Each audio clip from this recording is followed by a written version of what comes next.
As a niche category, action cameras have always been moving towards the mainstream, which is an industry consensus. Nowadays, the general definition of an action camera is to excel in extreme sports, stability, and car shooting while trying to expand into scenarios that the general public might use, such as vlogging and photography. The recently popular shooting kit is clearly an exploration in this direction.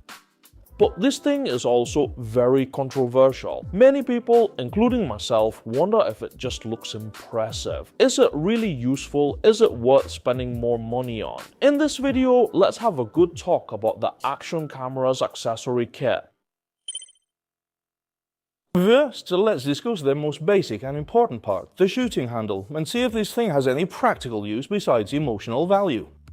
Let me first talk about the most intuitive aspect, the transformation in grip. Since action cameras are meant to adapt to various extreme sports, stability and durability are their foundation. Therefore, the body must be compact and efficient, and buttons should be minimized, which leads to an unsolvable drawback, the grip. Well, basically, there is none. The button feel is also very poor. In daily use, you can only use a selfie stick or hang it on yourself, so for things like photography or more serious camera movements, the experience is very bad. The original intention of the handle design, I believe, is to solve this issue. Whether it's DJI or Insta360, the handheld experience has improved significantly. Whether using one hand or two for photography or camera movements, it is very ergonomic. With this transformation in grip feel, we are more willing to take them out to shoot more things. From another perspective, when the shooting kit is placed here, the first reaction might be emotional value. Many people, including myself, used to have some PTSD with the term emotional value. But now that we think about it, isn't grip feel also a kind of emotional value? Whether it's because they look cool or because their grip has improved, the result is that you take them out more often and they gather dust less. That emotional value is indeed valuable. However, just the grip and emotional value alone, I think, really can't justify their price of several hundred. Here, I want to especially commend Insta360. This professional grip handle, not the previous one, was just released last November and is really well thought out. It connects to the camera via Type-C, so it is powered, not just a decorative handle. More importantly, it has a built-in 2100 mAh battery and can supply power to the camera. This turns it from an emotional accessory into practical equipment.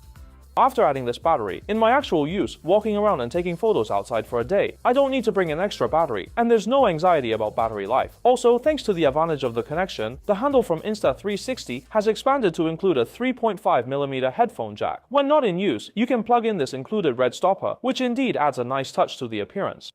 On top of the handle, there's also a cold shoe, along with a 3.5mm headphone jack, so a mic receiver can be attached. However, this cold shoe is a bit large, and using DJI's mic 2 might feel a bit loose, lacking a sense of security. The handle also has two dials, which are electronically controlled. One is a focus button that allows for smooth zooming, and can also zoom during recording. Another one is the customizable dial, which I usually set to EV, but on the Ace Pro 2 I set it to filters. Firstly, it has a collaboration with Leica and offers a lot of filters. I highly recommend you try Leica Eternal and South of France Holiday. These two filters have excellent color grading and are impressive straight out of the camera. Secondly, the action camera screen is small, making it difficult to accurately expose through the screen, so it's better to trust its automatic exposure, which is just right for 95% of the scenes. After discussing the Insta360, let's take a look at DJI's shooting grip. Honestly, this grip is somewhat closer to Insta360's first generation shooting grip, belonging to the sleeve type. The core of the entire product is still to enhance grip and expandability. It doesn't have a built-in battery or electronic control. It controls the shutter through a physical form and also has a very considerate shutter lock. The handle can be quickly detached and the overall texture is good, but the downside is that this type of shutter form feels rather average. It seems more like a defensive accessory as competitors have released one and it's selling well, so I also need to release one. Fortunately, the price is quite reasonable, being $200 cheaper than the second generation handle from the competitor. So which of these two handles do you think is more cost effective? After discussing the handle, let's talk about 3 things that impress me. Since no one else has these, this part will only cover Insta360. First is the pocket printer. It doesn't have any astonishing features, and it even relies on Bluetooth for connection, allowing it to print without being attached to the camera. But I think its highlight is that it can be attached to the camera. I believe if you buy it, you will also, like me, have to put them together when taking photos. There's no other way, it just feels better this way. With this clever idea, Insta360 has turned the action camera into an instant camera. As for what use this instant camera has, I can only say that when I print out street photos on the spot, whether I give them to others or hang them on the wall at home, this memory can always be right in front of me. That feeling is truly different from digital photos. I can even say that this pocket printer is the fundamental reason for the popularity of this street photography set. Although this printer may not be a necessity for everyone, I must say that it is precisely because of its appearance that this street photography set can truly stand out and attract so much attention to this ecosystem from Insta360. And the second accessory, which is my personal favorite, is the cinematic widescreen lens. I didn't expect an action camera like this to really come up with something so impressive. Here, I must first let everyone experience it.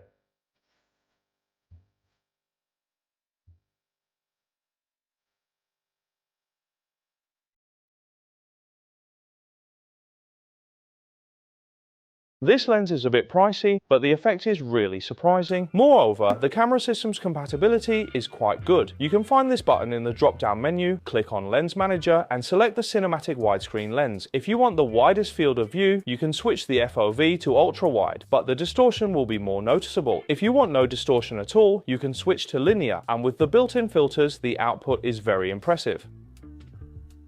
Finally, there's the screen hood. Because the Ace Pro 2 has a flip screen, when we turn it sideways, it really feels just right, like a waist-level viewfinder. Moreover, it's very well designed as it's magnetic. Once removed, only a thin piece used for magnetic attachment remains on the screen, which doesn't affect your daily use or touch at all. However, I still hope that the next generation of Ace Pro can have built-in magnets so that this sunshade can be more elegant. Okay, after talking so much, you must have noticed that the price of the camera plus these accessories has already reached $3,500, which is indeed not cheap. Some people might wonder, why not buy a second-hand mirrorless camera with this money? I think it's like this. The underlying logic of buying this set is that you already have an action camera, or you need a camera that is waterproof, drop resistant, durable, and has good stabilization. On this basis, if you wanted to have more functions, then consider whether to purchase additional accessories. So this is entirely a risk borne by the individual. Or if you want to take it out for photography or filming, just buy a street photography handle for a few hundred yuan. If you find the pocket printer and cinematic widescreen lens appealing, then buy them all. Of course, if you think an action camera is just an action camera and you can use your phone for photography and filming, then there's no need to spend this money. Still, the same advice. First figure out what you need, then consider what to purchase. Okay, that's it for this video. Thank you very much for watching until now. I'm Aju. See you next time.